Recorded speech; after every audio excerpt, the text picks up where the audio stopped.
Student लोगों से अनुरोध है कि वो आप सबको संबोधित करें। धन्यवाद। सम्मानीय नितिन गडकरी जी, मेरे साथी एवं मित्र हंसराज अहिर जी, मंत्री चंद्रशेखर बावनकुले जी, अमरीश जी, सम्मान्य महापौर नंदा जिचकर जी, लोकसभा राज्यसभा मेरे सभी सांसद विकास महात्मे जी, गोपाल कुमाने जी, अजय संतेजी जी, अशोक नेते जी, रामदास कड़स जी, यहाँ पर विराजमान सभी सम्मानीय विधायक पुष्पाली खोपड़े जी, सुधाकर एम जी, विकास कुंभारे जी, मिलिंद माने जी, नाना सालुंके जी, अनिल सोले जी, प्रकाश गबिया जी, गिरीश व्यास जी, समीर मेघे जी और इस कार्यक्रम के लिए मौजूद रेल परिवार एवं मीडिया के सभी उपस्थित सम्मानित भाई बहने और इतनी बड़ी मात्रा में उपस्थित रेल में सफर करने वाले या रेल पे प्यार करने वाले सभी सम्मानित भाई और बहनों, आज हमारे लिए एक बहुत ही सौभाग्य की बात है एवं खुशी की बात है कि नागपुर जैसे शहर में रेल की तरफ से अनेक परियोजनाओं की शुरुआत करने का मौका हमें मिला। हम सब जानते हैं कि नागपुर सही माने में हमारे देश का हृदय स्थान है। नागपुर की जो स्पंदन होती है उसकी पूरी पहचान पूरे देश में हो जाती है और सही माने में इसलिए हमारे देश का भी हर जगह पर कहीं पे भी जाना है तो नागपुर से अब निकलेंगे तो उसी समय पहुंच पाएंगे, और दिल्ली हो या मुंबई हो या पुणे हो या हैदराबाद हो, सब जगह पर पहुंचने जैसे एक स्थिति नागपुर में है। और ऐसे अहम शहर के लिए, ऐसे अहम विदर्भ के लिए रेल की तरफ से काम करना ये हमारा कर्तव्य बनता है और उसके तहत आज बहुत सारी योजनाओं का शुभारंभ हमने इस कार्यक्रम में किया है। मैं नितिन गडकरी जी को बहुत बहुत धन्यवाद देना चाहता हूँ, क्योंकि हमेशा विदर्भ के लिए और नागपुर के लिए हमारे केंद्रीय मंत्रिमंडल में या जहाँ पर भी मौका मिले वो उसके लिए लड़ते रहते हैं और हमेशा ये कहते आते हैं कि हमारे विदर्भ के लिए काम करिए, नागपुर के लिए काम करिए, ताकि वहाँ से पूरे देश का लाभ हो। जैसे कि हमारा हृदय ठीक चलता है तो शरीर पूरा ठीक चलेगा, इसलिए शरीर को जब भी ख्याल रखना है तो हमारे हृदय की तरफ ध्यान रखना होगा। और उसके तहत उन्होंने बड़ी मात्रा में हमें हमेशा समर्थन देकर प्रोत्साहित करके नई नई योजना शुरू करने का मौका दिया और आज वो खुद यहाँ पर उपस्थित है, उसके लिए उनको भी मैं बहुत बहुत धन्यवाद देता हूँ। हमारे राज्य के सम्मानीय मुख्यमंत्री देवेंद्र फडणवीस जी भी आज एक कार्यक्रम में आने वाले थे। वैसे कार्यक्रम बहुत ही कम सूचना के बाद तय किया गया। आज उन्हें एक कार्यक्रम के लिए दिल्ली में ओरेकल से उनकी तरफ एक तोहफा दिया जा रहा है, उसके लिए वो आ नहीं पाए, लेकिन राज्य सरकार का भी पूरा समर्थन हमेशा रेल को मिल जाए। मैं आपको बताऊंगा कि किस तरह से राज्य सरकार हम मिलकर अलग अलग परियोजनाओं की शुरुआत करें। लेकिन आज हमारे लिए बहुत ही खुशी की बात है कि ऐसी अनेक योजनाएं जो सालों से करने की आवश्यकता थी वो आज हम यहाँ पर शुरू करें। नरेंद्र मोदी जी देश के प्रधानमंत्री बने, उस समय उन्होंने पूरे देशवासियों को ध्यान में रखते हुए एक नई दिशा शुरू करने के लिए प्रयास शुरू किया। वो चाहते हैं कि देश की जो अनेक समस्याएं हैं वो पूरी तरह से मिट जाए और देश एक सामर्थ्यशाली देश बने।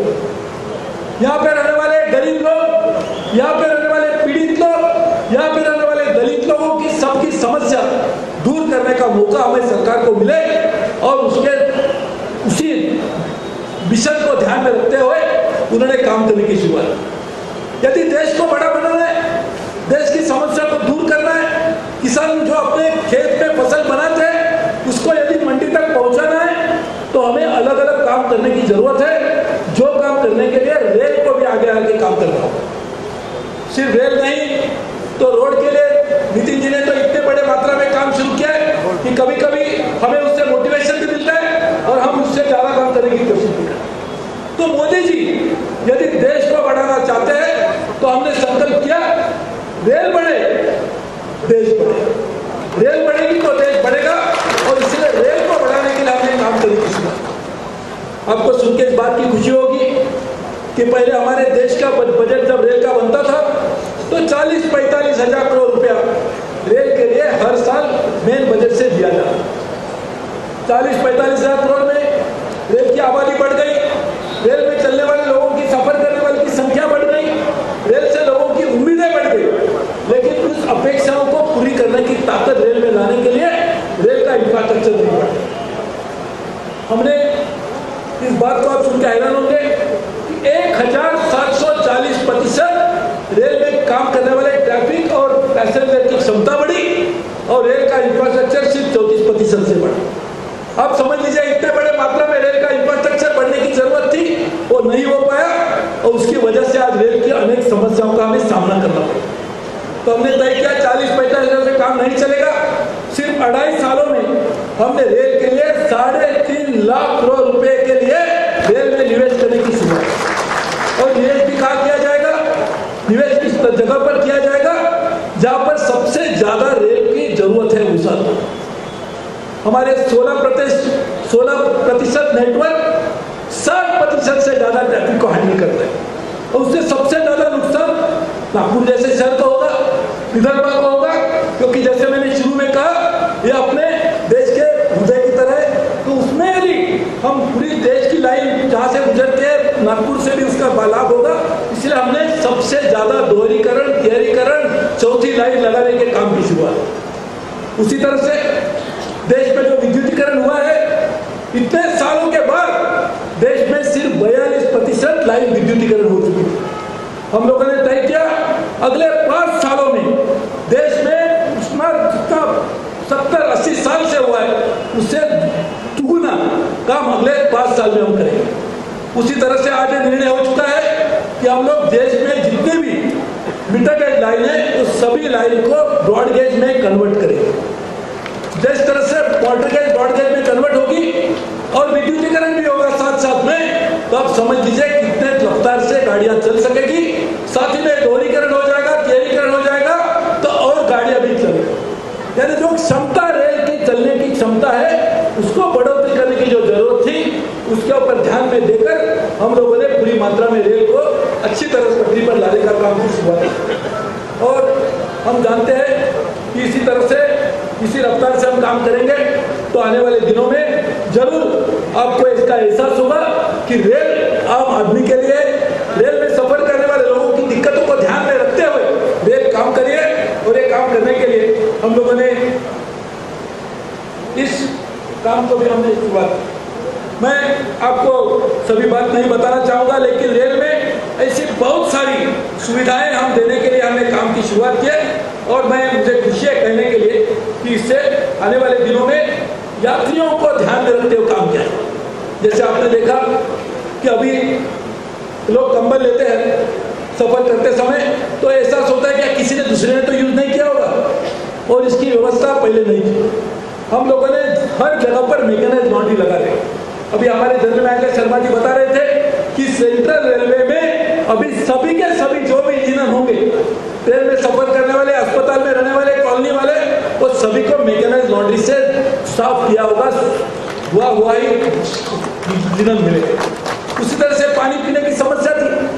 पानी रेल के लिए बहुत लगता है, लेकिन वो पानी हमने इस तरह से इस्तेमाल करे थे कि हमें पानी की कोई चिंता ही नहीं। हमने पिछले साल जब देश में अकाल की स्थिति थी, हमने तय किया कि देश के हर जगह पर जहाँ का रेल का कोई ना कुछ इंफ्रास्ट्रक्चर है, वहाँ पर जहाँ भी जमीन होगी वहाँ पर ओल्ड वाटर बॉडीज को हम रिस्टोर करेंगे। साथ ही में रिसाइकलिंग करेंगे। आम आदमी के पीने के लिए बॉटल से पानी लेने की क्यों चिंता होनी चाहिए, इसलिए सिर्फ 2 रुपए में, 1 रुपए में आपको पानी भी मिलेगा। इस तरह की भी हमने काम करने की शुरुआत की। आज मुझे कहने के लिए खुशी है कि हर जगह पर इस तरह का काम शुरू हो गया है और आने वाले कुछ सालों में हम उसको पूरी मात्रा में पूरा भी करेंगे। साथ ही में रेल की आर्थिक स्थिति को ध्यान में रखते हुए रेल को बढ़ा लाने के लिए हम लोगों ने रेल का सबसे ज्यादा खर्चा जो होता है सैलरी और पेंशन के बाद, वो होता है एनर्जी के ऊपर। मैं हमारे यहाँ पर हमारे एनर्जी के मंत्री बैठे हैं, बावनकुले साहब आपको बताएंगे कि हम लोगों ने रेल जो बिजली खरीदती थी, इसमें 1 साल में, 1.5 साल में करीबन 3,500-4,000 करोड़ रुपए की बचत है। उसमें एनर्जी सेविंग भी है, एनर्जी ऑडिट भी है, और जिस तरह से हम एनर्जी खरीदते हैं वो भी उसमें सम्मिलित है। हमारे रत्नागिरी पावर, जो दावोल पावर कंपनी रत्नागिरी में है, दावोल में है, वहाँ का पूरा प्लांट बंद हुआ। उसकी वजह से राज्य सरकार को नुकसान होता, देश को नुकसान हो रहा था, और सभी बैंकों को भी नुकसान हो रहा था। हम लोगों ने, राज्य सरकार में हम लोगों ने तय किया, और पूरी बिजली आज रेलवे खरीद रही है। उसके लिए आज वो प्लान भी शुरू हो गया, रेल को भी फायदा हो गया, और मैं समझता हूँ देश का तो बहुत ही सबसे ज्यादा फायदा। उससे हम अगले 10 साल में सिर्फ दावोल के लिए नहीं, तो पूरा हमारा जो बिजली का प्लान है, जिसमें 1000 मेगावाट सोलर बिजली निर्माण की जाएगी, जितने भी रेलवे के 8000 से ज्यादा स्टेशन है उसके रूफटॉप पे सोलर पैनल लगाया जाएगा, विंड पावर 300 मेगावाट लगाई जाएगी, एनर्जी ऑडिट और एनर्जी के एलईडी बल्ब बनाकर हम लोग अगले 10 साल में रेल का 41,000 करोड़ रुपए की बचत करेंगे। 41,000 करोड़ रुपए की बचत होगी तो उसका लाभ रेल में चलने वाले लोगों को होगा। उसी तरह से आज हमने एक डिजिटल डिस्प्ले नेटवर्क का उद्घाटन किया, लेकिन उससे भी अच्छा 2 लाख स्क्रीन पूरे देश पे लगाए जाएंगे, जिसके आधार पर रेल को सालाना कम से कम 40,000 करोड़ रुपया 10 साल में मिलने के काम की शुरुआत की थी। जो नॉन फेयर रेवेन्यू कहते वो रेल के पास कुछ भी नहीं था, एक साल में 72% हम लोगों ने उसमें बढ़ोतरी की और आगे आने वाले दिनों में उसको भी बढ़ाए। तो ये पूरी मात्रा में रेल को बढ़ाने का काम हम लोगों ने शुरू किया है, और उसमें महाराष्ट्र पीछे कैसे रह सकता है। महाराष्ट्र तो हमारे देश का एक अहम राज्य है, 10% से ज्यादा आबादी है, 10% से ज्यादा भूभाग भी हमारे देश का महाराष्ट्र में, और महाराष्ट्र के तरफ दुर्भाग्य से पहली सरकार सही माने में ध्यान नहीं दे रही। ये मैं कैसे कह सकता हूँ, मैं फिगर की तरफ से ही कहूँ। 2009 से 2014 तक यूपीए के काल में राज्य सरकार, भारत से राज्यों को 1171 करोड़ रुपया सालाना मिलता है। 1171 करोड़। हमारी सरकार आई, नरेंद्र मोदी की सरकार आई, और हम लोगों ने 14, 15, 16, 17 तक उसको बढ़ाकर हर साल 3,600 करोड़ तक लाके रखा। पहले हुआ करता था 1,171 करोड़, हमने लाया 206% की बढ़ोतरी हमने की। लेकिन आप समझते इतना ही काफी नहीं है, इसीलिए अभी आने वाले दिनों में हम उसको बढ़ाकर 2017-18 लेंगे, तो उसमें 408% लास्ट जो बजट हमने बनाया इसमें तो हमने बढ़ोतरी किया, तो 408% बढ़ोतरी। और इसमें हरे पूरे देश के महाराष्ट्र के अलग अलग प्रोजेक्ट चल रहे हैं। अभी मैं पूरा नहीं बताता क्योंकि वो बताते जाऊंगा तो नितिन जी को, हमको दिल्ली जाना है, शायद हमको यहीं पे रहना होगा। लेकिन अलग अलग जगह पर उसमें मुंबई का विभाग हो, मराठवाड़ा हो, उत्तर महाराष्ट्र हो, विदर्भ हो, पश्चिम महाराष्ट्र हो, कोंकण हो, इसे सभी जगह पर हम लोगों ने बड़ी मात्रा में प्रोजेक्ट काम करने की शुरुआत किया। और मुझे कहने के लिए खुशी है कि आज पूरे राज्य में हमारे रेल और पूरी तरह से हम लोग 1,80,000 करोड़ से ज्यादा 1,36,000 करोड़ के प्रोजेक्ट हम चला रहे हैं।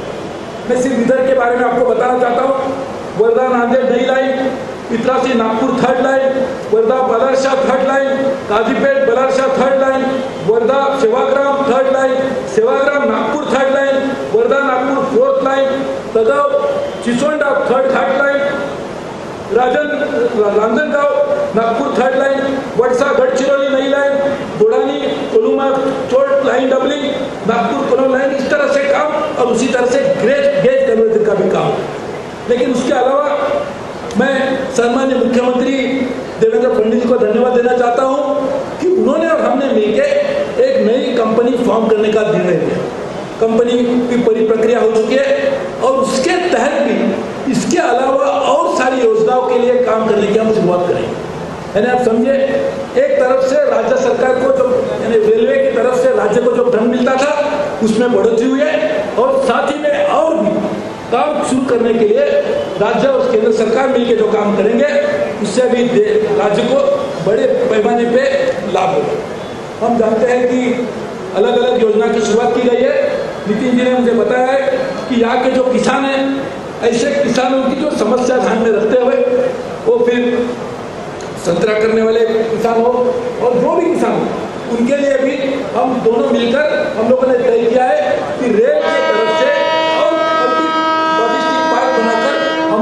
उसमें ज़्यादा देंगे और उसके लिए स्टॉल भी देने के लिए तो जो जरूरी होगा राज्य सरकार को हम उसके लिए भी हम पूरी मात्रा में करें। हमारे आयुष जी पूरे देश की सुरक्षिता का काम करें, नक्सलवाद को टालने, नक्सलवाद को कंट्रोल में लाने का भी काम करें। तो वो चाहते हैं कि काजीपेट पुणे के लिए नई ट्रेन बल्लर से रेलवे स्थानक पर नई पीट लाइन और बल्लर से चंद्रपुर नागपुर के लिए शटल ट्रेन चलनी चाहिए।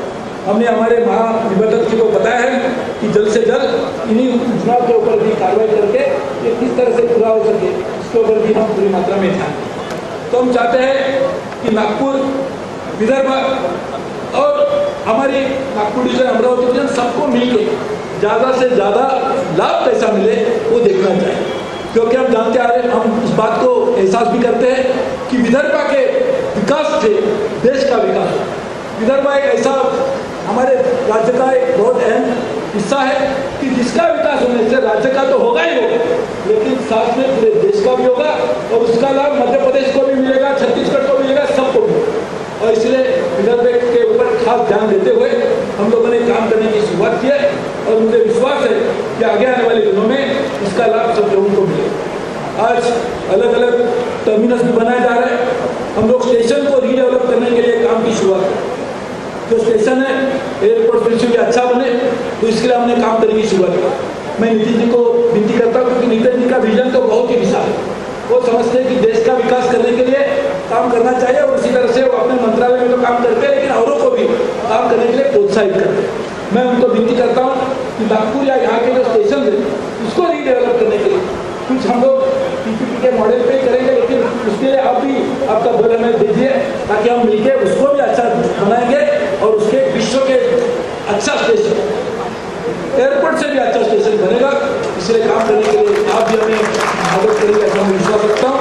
और ये आपको आश्वासित करना चाहता हूँ कि हमारी सरकार की तरफ से हर मंत्रालय विदर्भ के तरफ, महाराष्ट्र के तरफ, नागपुर के तरफ पूरा ध्यान देते हुए काम कर रहा है। तो उसका ही इसकी एक मिसाल आज को आपको देखने को मिली। आने वाले दिनों में और भी हम काम करेंगे, आपका आशीर्वाद रहने दीजिए, ऐसी इच्छा रखता हूँ। बहुत बहुत धन्यवाद। जय हिंद, जय महाराष्ट्र। धन्यवाद सर। मंत्री महोदय